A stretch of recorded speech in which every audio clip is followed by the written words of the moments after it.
हरे कृष्णा। सभी भक्तों का हार्दिक स्वागत है आज के प्रातःकालीन श्रीमद् भागवत क्लास में।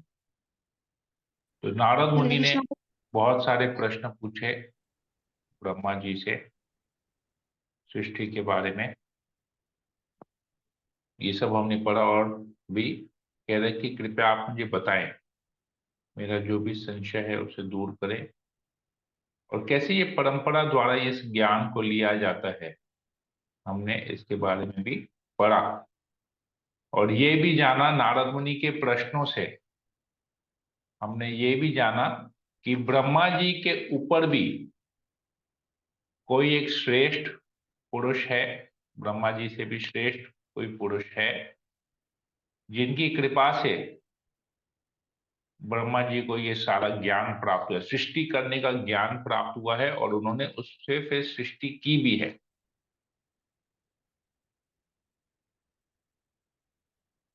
तो इसी श्रृंखला में आज हम लोग आगे बढ़ पड़े, जहां पर ब्रह्मा जी नारद मुनि के प्रश्नों का उत्तर देंगे।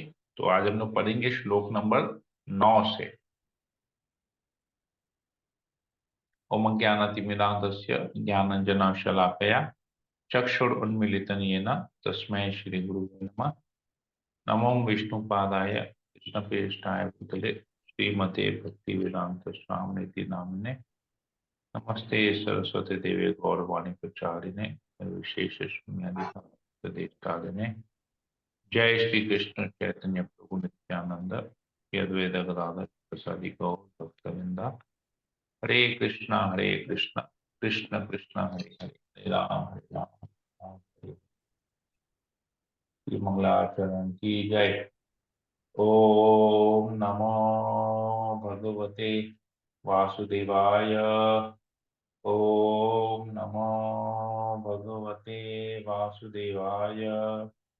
ओम नमो भगवते वासुदेवाय। श्रीमद् भागवतम दूसरा स्कंद अध्याय 5, समस्त कारणों के कारण,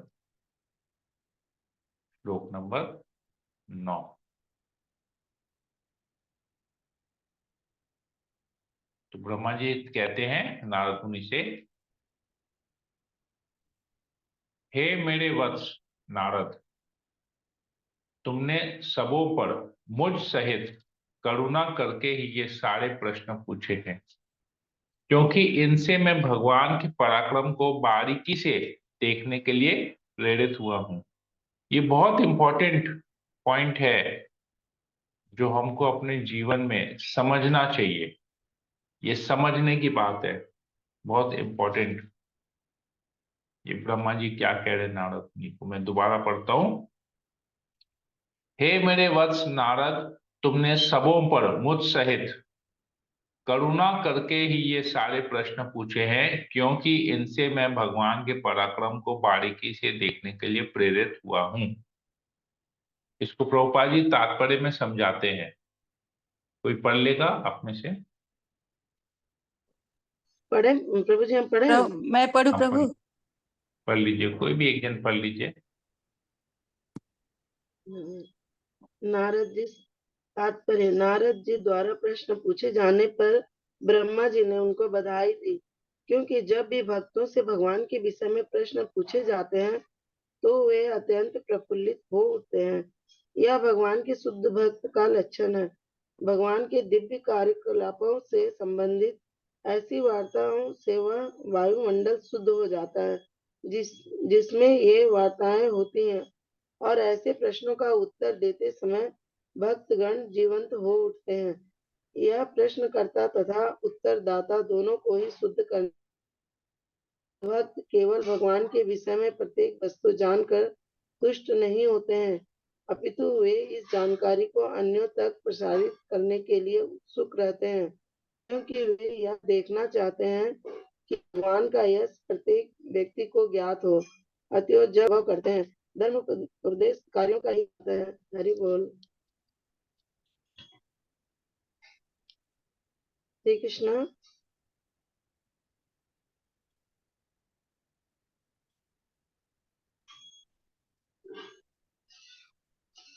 हाँ मत कर लीजिए। तो यहाँ तक हो गया प्रभु, ये वाला पूरा हो गया तात्पर्य। ओके। अतएव जब उन्हें ऐसा अवसर प्रदान किया जाता है तो वे अत्यंत प्रसन्नता का अनुभव करते हैं। धर्मोपदेश कार्यों का यही मूल सिद्धांत ये है। सिद्धांत ठीक है, यस माता जी, बहुत बहुत धन्यवाद पढ़ने के लिए। ओके। हरे तो यहाँ पर हम क्या सीखते हैं, देखिए।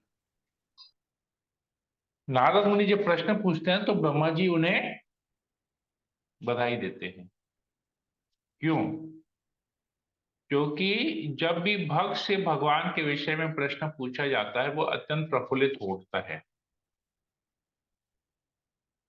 ये भगवान का शुद्ध भक्त का लक्षण है। क्यों? क्योंकि उसे भगवान की गुणावली कहने का, भगवान के कार्यकलापों से संबंधित जो कथाएं हैं, जो वार्ताएं हैं, उसे बोलने का उसे मौका मिलता है। ये क्यों होता है ऐसे?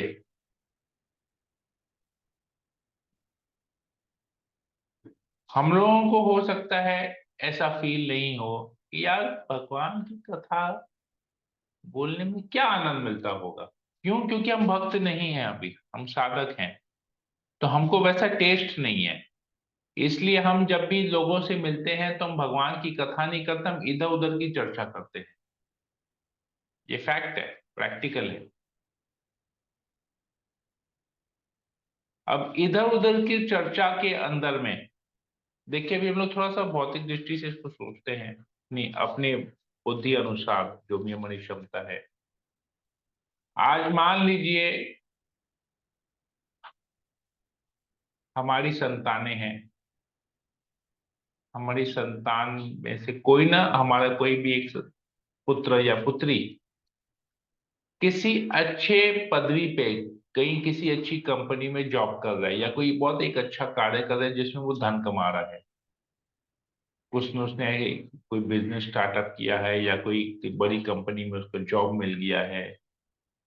तो हम लोग कैसे उसके बारे में ना लोगों को बताते हैं, जब हमसे कोई पूछता है अरे तुम्हारा बेटा क्या कर रहा है, अरे तुम्हारी बेटी क्या कर रही है,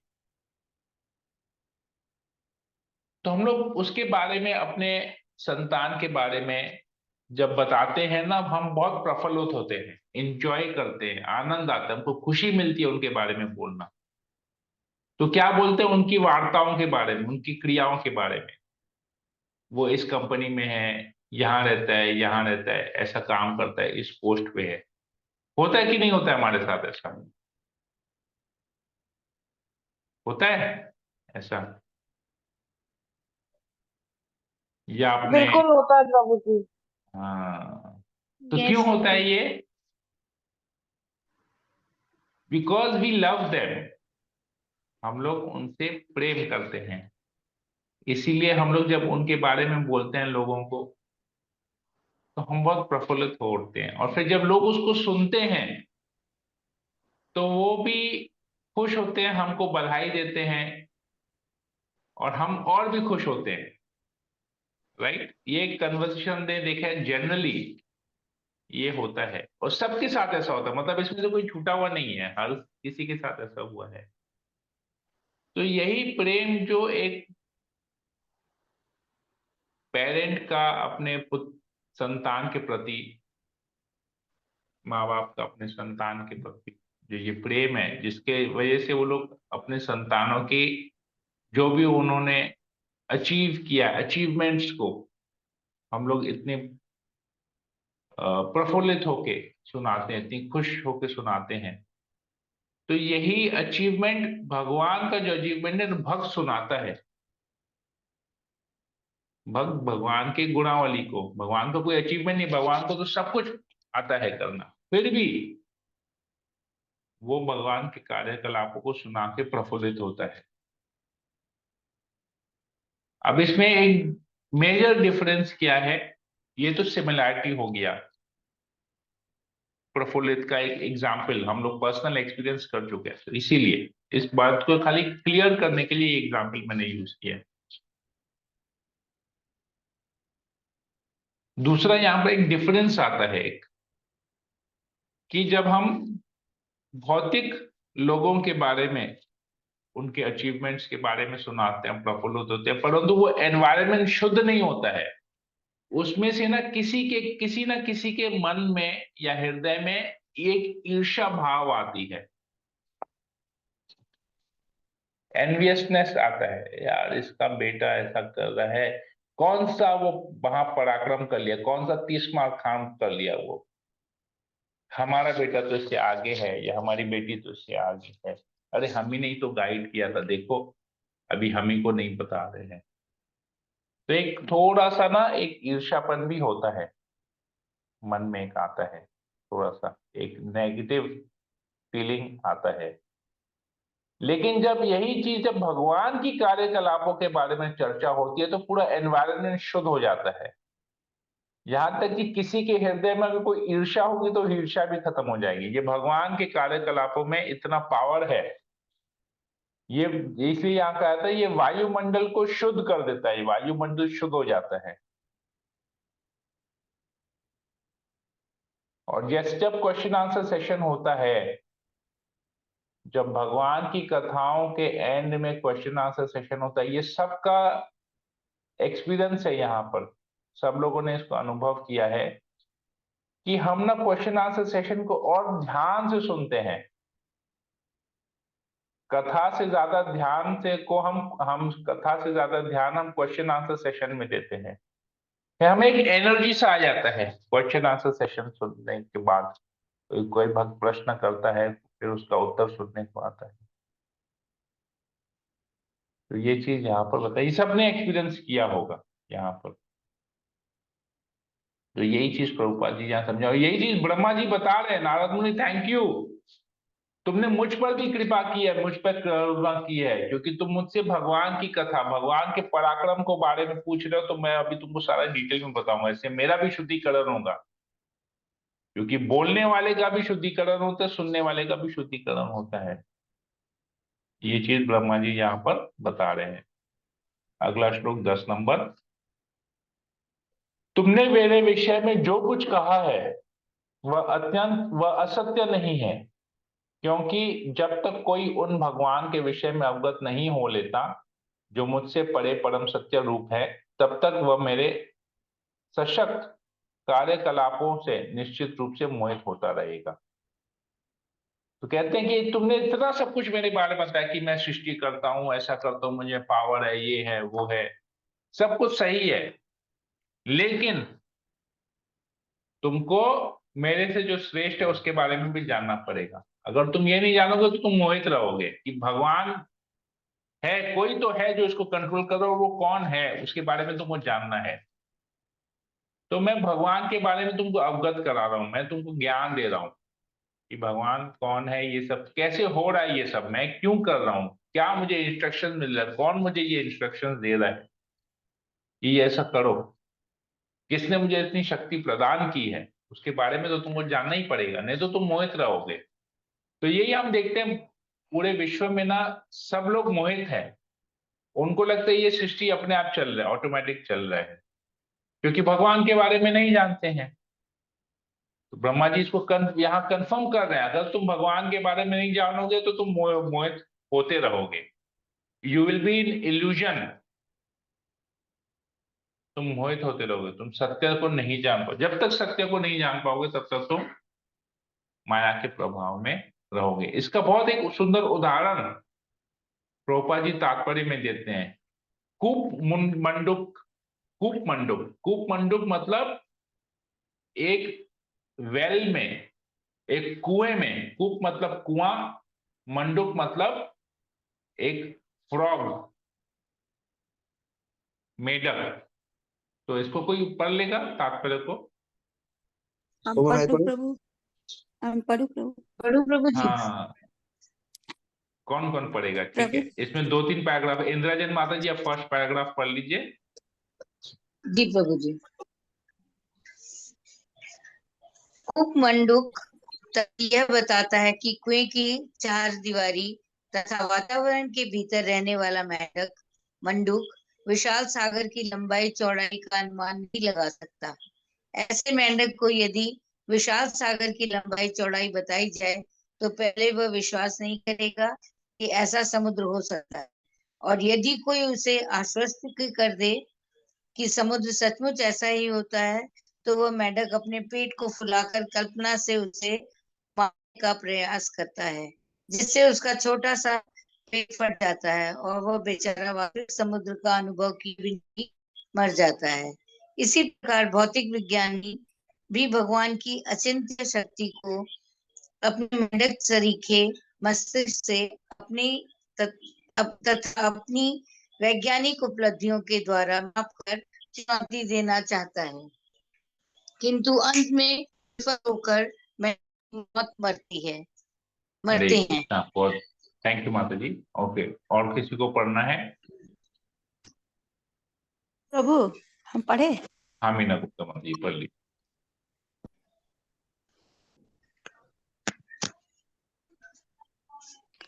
कभी भौतिक दृष्टि शक्तिशाली व्यक्ति को ईश्वर या ईश्वर का अवतार मान लिया जाता है, यद्यपि उसे वास्तविक ईश्वर का कोई ज्ञान नहीं रहता। ऐसे भौतिक मूल्यांकन को धीरे धीरे बढ़ाकर ब्रह्मा जी के सर्वोत्तम सीमा तक पहुंचा जा सकता है, जो इसे ब्रह्मांड के सर्वोच्च जीव है और जिनकी आयु भौतिक विज्ञानों के लिए अकल्पनीय है, जिसकी हमें भगवत प्रामाणिक ग्रंथ से विदित होता है। ब्रह्मा का एक दिन और लोक के लाखों वर्ष के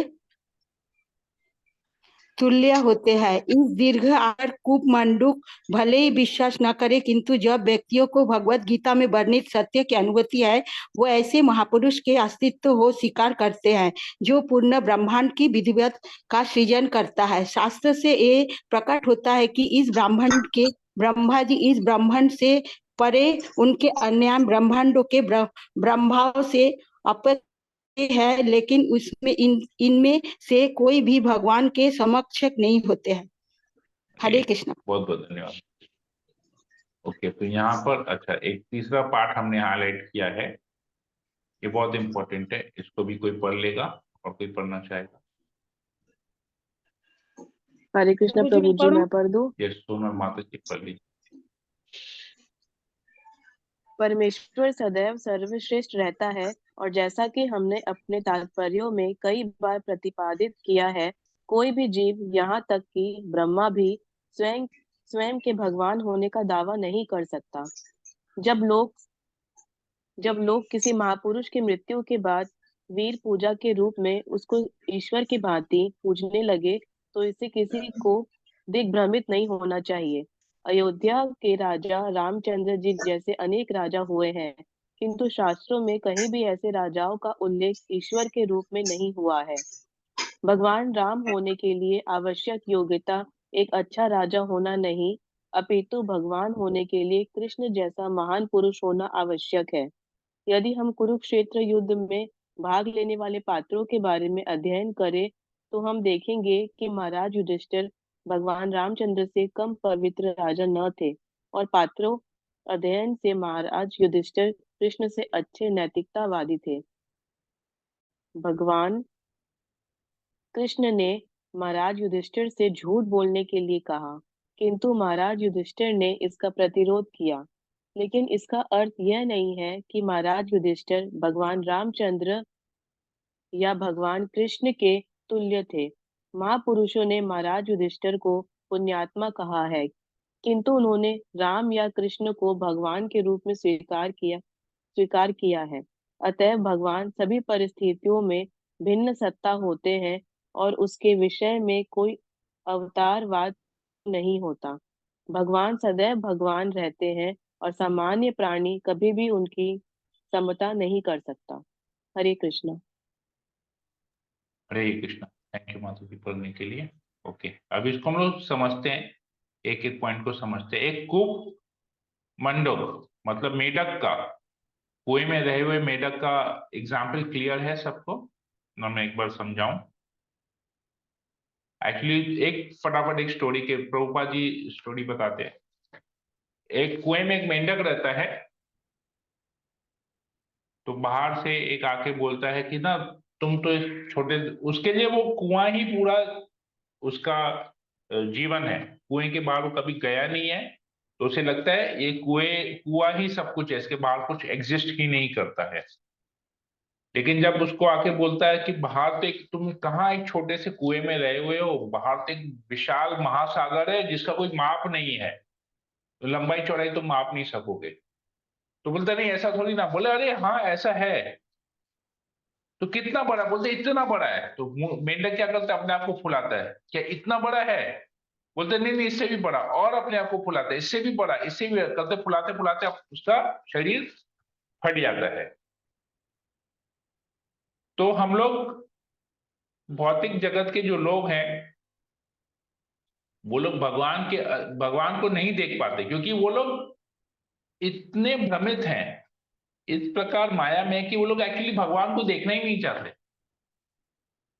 तो लोग भगवान को ना और बाकी सब चीजों का प्रयास करने लगते हैं, अपनी अपने बुद्धि से, अपनी कल्पना से चीजों को देखना चाहते हैं।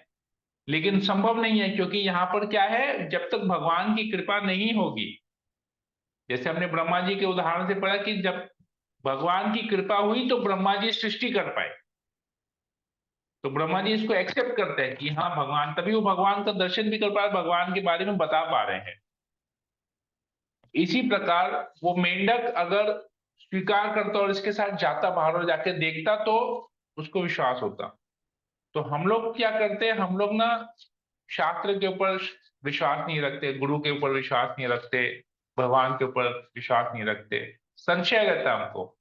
तो हम क्या करते हैं, अपनी बुद्धि से इसको समझने का प्रयास करते हैं कि नहीं ऐसा थोड़ी ना है, आर्ग्यूमेंट करने लगते हैं। तो अल्टीमेटली आर्ग्यूमेंट से क्या होता है, हमको ये शरीर छोड़ना पड़ता है, हासिल कुछ नहीं होता है, सब कुछ जीरो हो जाता है। तो ये चीज कूप मंडूक के उदाहरण से, कुएं में जो मेंढक है उसके एग्जाम्पल से ये हम समझ रहे हैं। तो चैलेंज करते हैं हम सब कुछ, लेकिन चैलेंज से होगा नहीं, विनम्र बनना पड़ेगा, सुनना पड़ेगा, श्रवण करना पड़ेगा, एक्सेप्ट करना पड़ेगा, तभी ऐसे होगा। तो कभी कभी भौतिक दृष्टि से बहुत सारे शक्तिशाली लोग ना अपने आप को ईश्वर कहते हैं, अपने आप को भगवान कहते हैं, ये हमने पहले कल भी चर्चा किया था। लेकिन ब्रह्मा जी जो सब जीवों की सृष्टि करते हैं, वो स्वयं बोले कि मैं भगवान नहीं हूं, मेरे से ऊपर कोई है। और हम लोग क्या कहते हैं, नहीं हम भगवान है, हम ईश्वर है। तो ये प्रॉब्लम है लोगों का। तो ये वो क्या, तीसरा यहाँ पर पढ़ते हैं कि हालांकि बहुत लोग वीर योद्धाओं की पूजा करते हैं, लेकिन उनकी पूजा और भगवान की पूजा में हमेशा अंतर है। वो भगवान नहीं है, हालांकि हम पूजा भले ही करते हो, लेकिन वो भगवान नहीं है। तो महाराज युधिष्ठिर का एग्जाम्पल, महाराज युधिष्ठिर पुण्यवान व्यक्ति थे और बहुत धर्मनिष्ठ राजा थे, यहां तक कि उन्होंने कृष्ण को भी, सोची कृष्ण को ना कर दिया, नहीं मैं झूठ नहीं बोलूंगा। तो सोचिए कितने पावरफुल थे। लेकिन पावरफुल होने का मतलब ये नहीं है कि वो भगवान है, लेकिन भगवान है क्योंकि पावरफुल है, कि भगवान है इसलिए वो पावरफुल है। तो कृष्ण जैसा महान पुरुष होना चाहिए भगवान बनने के लिए। ये चीज यहां पर बता रहे हैं कि राजा हो, अच्छा राजा होना योग्यता नहीं है भगवान बनने का, लेकिन अगर भगवान है तो ऑब्वियसली वो अच्छे राजा हैं। ये चीज यहाँ पर, तो रामचंद्र, भगवान रामचंद्र भी राजा, युधिष्ठिर महाराज भी राजा। युधिष्ठिर महाराज बहुत पवित्र राजा थे, लेकिन इसका मतलब ये नहीं कि वो भगवान है। भगवान का सत्ता, भगवान का कैलकुलेशन, भगवान की गुणावली एकदम अलग लेवल पे होता है। और युधिष्ठिर महाराज क्या है, भगवान के सेवक है, भगवान के अंश हैं। ये हमको समझना पड़ेगा। क्या तो ये बातें यहाँ पर क्लियर हो रही है, तो हम यहीं पर ही रखते हैं। किसी को कोई प्रश्न हो, कोई कमेंट हो तो यहाँ पूछ सकते हैं, बोल सकते हैं। हरे हरे कृष्ण। कृष्ण। यस, विनीत मंडल प्रो। पर थोड़ा लेट हो गया।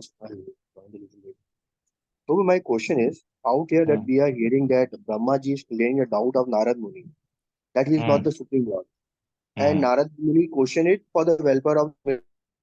हाँ, But my real question is, then why Brahma ji got deviated or illusioned by after stealing the coward boys? उन्होंने चुराया क्यों, उन्होंने क्यों भ्रमित हो गए कि भाई भगवान, जब उन्हें ये वो जब वो ज्ञान दे रहे हैं नारद मुनि को, हाँ, वो तो फिर वो खुद कैसे भ्रमित हो गए? ओके। आपके प्रश्न को, अच्छा, तो विनीत मेरा ये मंडल क्वेश्चन। प्रभु का, हाँ, विनीत मंडल प्रभु का प्रश्न है, जब नारद मुनि पूछ रहे हैं ब्रह्मा जी से कि आपसे श्रेष्ठ के बारे में बताइए, और ब्रह्मा जी उसका जवाब भी दे रहे कि हाँ, मेरे से श्रेष्ठ ये भगवान है। तो जब कृष्ण आते हैं तो ऐसा क्यों होता है, वो कृष्ण को भगवान के रूप में पहचान नहीं पाते और भ्रमित हो जाते हैं, और वो ग्वाल बालों को छुड़ा लेते हैं। तो विनीत मंडल प्रभु का ये प्रश्न है। तो इसका ना, मैं आप लोगों को यहाँ पर एक है,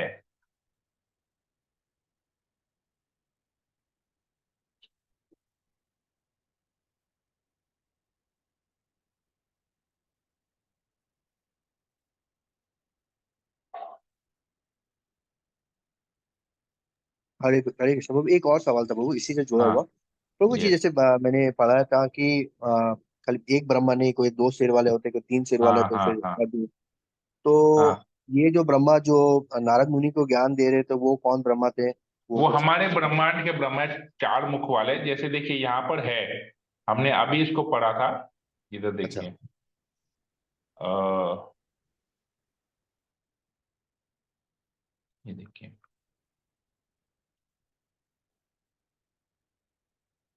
शास्त्रों में से यह भी प्रकट होता है कि इस ब्रह्मांड के ब्रह्मा जी इस ब्रह्मांड से परे अनेक अन्य ब्रह्मांडों के ब्रह्माओं से अपेक्षाया छोटे हैं। तो दूसरे ब्रह्मांड में जो ब्रह्मा है ना, वो और बड़े हैं, क्योंकि चार मुख वाले हैं, कहीं छह मुख वाले, कहीं आठ मुख वाले, कहीं हजार मुख वाले, कहीं 100 मुख वाले हैं। तो हमारे हिसाब से हम इस ब्रह्मांड के छोटे हैं, लेकिन कोई भी इनमें से कोई भी भगवान के समकक्ष नहीं है। तो कोई भी हो ऐसा, अलग अलग ब्रह्मांड में अलग अलग ब्रह्मा जी हैं। हर ब्रह्मांड में जो सृष्टि, जैसे हमने पढ़ा कि गर्भोदक्षाई विष्णु के नाभि से कमल का फूल निकलता है, उसमें से ब्रह्मा जी निकलते हैं। तो गर्भोदक्षाई विष्णु हर एक ब्रह्मांड में है, और हर एक ब्रह्मांड में एक ब्रह्मा जी निकलते हैं, और हर ब्रह्मा जी का अलग होता है। तो ब्रह्मा जी भी 84 लाख स्पीशीज में आते हैं, क्योंकि वो भी जन्म मृत्यु में रहते हैं। और दूसरा, आपका जो फर्स्ट प्रश्न था, तो इसका उत्तर एक्चुअली हमने तात्पर्य में रोबा जी समझाते, मैंने पर इसको स्किप किया था। देखिए, ये यहाँ पर आता है, मैं अभी पढ़ता हूँ। यहाँ प्रश्न पूछा जा सकता है कि नारद को परमेश्वर का ज्ञान क्यों न था, और उन्होंने ब्रह्मा जी को परमेश्वर क्यों मान लिया था। ठीक है, एक ये आता है। फिर दूसरा, जबकि वास्तविकता ऐसा नहीं था, मुक्त आत्मा कभी ऐसे भ्रमात्मक विचार से मोहित नहीं होता, तो फिर नारद एक सामान्य व्यक्ति की भांति इस तरह को प्रश्न क्यों पूछ रहे हैं। ठीक है, ऐसा ही मोह अर्जुन को भी हुआ था, यद्यपि वे भगवान के नित्य सखा थे। अर्जुन या नारद जैसा मोह भगवान की इच्छा से ही उत्पन्न होता है, जिससे अन्य अमुक्त बद व्यक्ति भी भगवान के असली सत्य तथा ज्ञान की अनुभूति प्राप्त कर सके।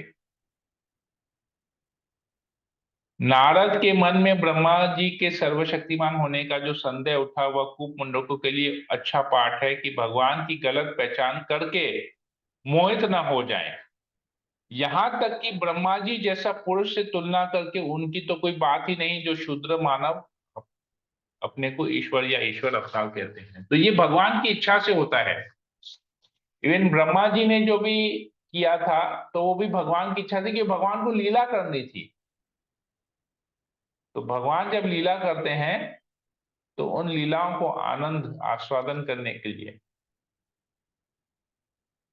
तो भगवान इस तरह का एक खेल रचते हैं। तो भगवान, ऐसा नहीं है कि नारद मुनि भ्रमित हो गए, नारद मुनि ज्ञानी है, नारद मुनि शुद्ध भक्त हैं, परंतु वो भगवान उनके हृदय में जाकर उनको प्रेरणा दे रहे हैं। अर्जुन शुद्ध भक्त था, लेकिन फिर भी अर्जुन मोहित हो गया अपने गुरु को देख के, अपने पितामह को देख के। क्यों? क्योंकि भगवान की इच्छा ऐसी थी कि भगवान को गीता का ज्ञान देना था। इसी प्रकार ब्रह्मा जी को जब ग्वाल बाल चुराया, तो ब्रह्मा जी को भी सबक सिखाना था। तो भगवान को एक लीला करनी थी कि चलो ब्रह्मा जी, इंद्र इंद्र भी घमंड आ गया था इंद्र को, चलो मैं गोवर्धन धारण करता हूं। तो गोवर्धन धारण क्यों किए भगवान? 7 दिन क्यों? 7 दिन किए क्यों? 6 दिन नहीं किए क्यों? 5 दिन नहीं किए क्यों? 8 दिन क्यों नहीं किए क्यों? 7 दिन? तो इन सब को समझना पड़ेगा। तो क्योंकि गोपियों की इच्छा थी कि वो 7 दिन तक केवल कृष्ण को देखें और कोई कार्य नहीं करें, तो सबकी ये इच्छा थी, तो भगवान ने इसलिए 7 दिन तक गोवर्धन धारण किया। 6 दिन नहीं किया, 5 दिन नहीं किया, 8 दिन नहीं किया, 7.5 दिन नहीं किया। क्योंकि हम कथा में सुनते हैं कि जब कृष्ण गोवर्धन को धारण किए हुए थे तो जितने भी वृंदावन वासी थे, ब्रजवासी थे, सब उस पर्वत के नीचे आ गए थे। गांव सहित, गाय सहित, बछड़े सहित, सारे जानवर, सारे पशु, सारे जीव, सारे मनुष्य, स्त्री पुरुष, ग्वाल बाल, बच्चे, बूढ़े, सब कोई वहां आ गए थे। और हर एक को लग रहा था कि केवल कृष्ण उसे ही देख रहे हैं, और वो 7 दिन तक केवल कृष्ण को देख रहे थे। किसी को भूख प्यास कुछ नहीं लगी थी। ये सब लीलाएं हैं भगवान की।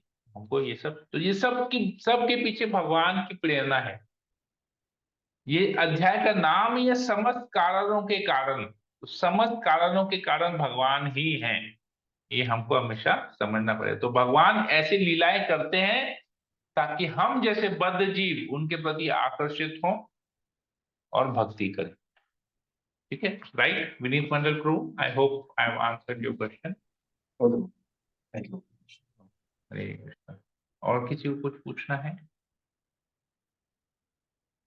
कुछ बोलना है?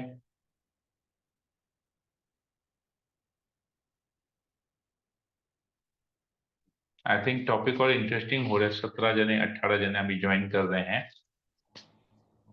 यस, आशा रानी माता जी बोलिए। हरे कृष्णा प्रभु जी, धन्यवाद, प्रणाम। इसमें मैं प्रभु जी आज जो भी उनकी श्लोक थे, इसमें बहुत ही अच्छा हमने की क्वेश्चन किया था जो जी ने ब्रह्मा जी से। वो मतलब कि सबके दिलों में ऐसा होता है, हम लोगों के दिलों में भी ऐसा क्वेश्चन आते हैं। हम लोगों की भलाई के लिए ही ये क्वेश्चन किए गए हैं, चाहे वो भगवत गीता हो या भागवतम हो। तो हम लोगों को इसलिए ये हुई है, बहुत जिनकी बहुत ही बुद्धिमान भी है इसमें, जैसे नारद मुनि है, वो इतने बुद्धिमान है, हर एक चीजों का उनको ज्ञान है शास्त्रों का। फिर भी वो क्वेश्चन पूछ रहे हैं तो सिर्फ इसलिए कि हम लोग उसको जान पाए। जैसे अर्जुन ने क्वेश्चन पूछे थे, ऐसा नहीं है कि अर्जुन को किसी चीज का ज्ञान नहीं था, लेकिन फिर भी ऐसा हमने कि उनके मन में क्वेश्चन आए कि ताकि हम लोग भी उसका ज्ञान ले और ये समझ पाए कि साक्षात परम पिता परमेश्वर जो भी हैं वो कृष्ण है। और इसलिए हम लोगों की भलाई के लिए पूछे गए। तो बहुत ही अच्छे अच्छे मतलब कि इसमें एग्जाम्पल है, मतलब कि सुनने में आनंद आ रहा है और इतने क्लियर और पढ़ने में मतलब कि, और मतलब कि मेरा भी यही टॉपिक चल रहा है। आप जो मैं भी आगे वही पढ़ती हूँ तो और आनंद आ जाता है उसमें। हरे कृष्णा। अरे बहुत बहुत धन्यवाद माता जी। राइट, तो अर्जुन भी, जो शास्त्रों में जो भी प्रश्न पूछे जाते हैं ना, एक्चुअली भक्त जो भी प्रश्न पूछते हैं वो सबकी भलाई के लिए पूछते हैं, केवल अपने बारे में नहीं सोचते। सबका कल्याण कैसे हो उसके बारे में पूछते हैं। हरे कृष्णा। ओके, ईशानी इंदिरा माता जी। जी प्रभु जी, मैं थोड़ा निकल रही हूँ मंदिर, तो ओके प्रभु जी ठीक है। यस, आज थर्सडे आपका सेवा होगा, राइट, प्रीचिंग का सेवा होगा। हरे हरे कृष्ण। कृष्ण। हरे। ओके, और किसी को कुछ पूछना है, कुछ बोलना है? सोनल माता जी, नेहा माता जी, कोमल, भावना। हरे कृष्णा प्रभु। यस। हाँ, प्रभु, जैसे हम बोलते हैं ना कि हमारे मन में ऐसा भाव है, ऐसा फीलिंग है, या सैड हो या हैप्पी हो, हम्म। कि जो मन में जो फीलिंग आता है ये क्या आत्मा ही है? आत्मा हमेशा आनंदमय है, क्योंकि आत्मा स्पिरिचुअल है, और स्पिरिचुअल वर्ल्ड में there is nothing called sad, there is only enjoyment over there. Enjoyment means at the purest level, शुद्ध आत्मा शुद्ध स्तर पे होता है। तो जो भी मन, बुद्धि, अहंकार, ये सूक्ष्म शरीर है, it is a subtle body. Subtle body को हम देख नहीं पा रहे हैं। आत्मा का दो कवरिंग होता है। फर्स्ट कवरिंग इज द सूक्ष्म सटल बॉडी, मन, बुद्धि, अहंकार, और सेकेंड कवरिंग है ग्रॉस बॉडी, जिसको ग्रॉस बॉडी को एक्चुअली हम लोग देख पाते हैं। हम लोग जो आईने में देखते हैं अपने आप को या दूसरों को जो देखते हैं, उनकी ग्रॉस बॉडी को देख रहे हैं, which is made of the 5 elements, prithvi, jal, vayu, अग्नि, आकाश। उस कॉम्बिनेशन से हम ग्रॉस बॉडी को देख पा रहे हैं। सटल बॉडी है, ये गीता में हमने पढ़ा है। सटल बॉडी सूक्ष्म शरीर, मन, बुद्धि, अहंकार है। तो जो भी चिंताएं हैं, जो भी सुख और दुख का हम अनुभव कर रहे हैं, वो सटल बॉडी और ग्रॉस बॉडी के लेवल पे कर रहे हैं। क्योंकि आज अगर हमको किसी ने गाली दी, या हमें किसी ने डांटा, या हमको किसी ने बुरा भला कहा, तो हम सैड हो जाते हैं। तो किसको कहा उसने? हमको कहा कि शरीर को कहा?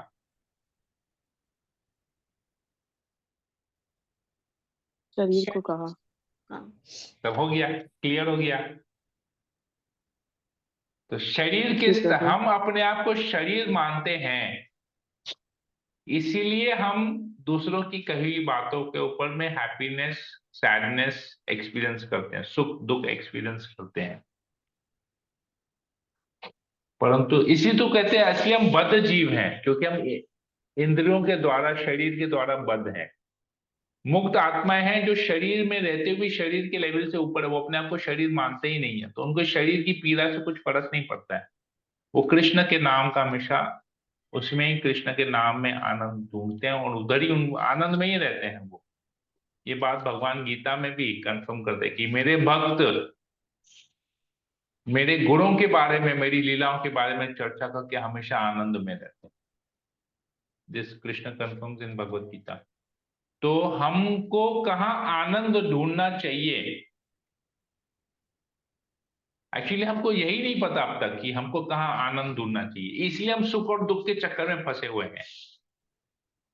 कृष्ण कहते हैं कि the only place where you can experience bliss is in Krishna कथा। केवल कृष्ण कथा करके ही हमको आनंद मिल सकता है, कृष्ण के साथ जुड़ के ही हमको आनंद मिल, क्योंकि कृष्ण सचित आनंद है। आत्मा भी कृष्ण का जो अंश है, आत्मा, वो भी सचित आनंद है। मतलब हम भी सचित आनंद है, परंतु अपने शरीर धारण किया बोल के हम सुख और दुख का अनुभूति कर रहे हैं, एक्सपीरियंसिंग हैप्पीनेस एंड डिस्ट्रेस।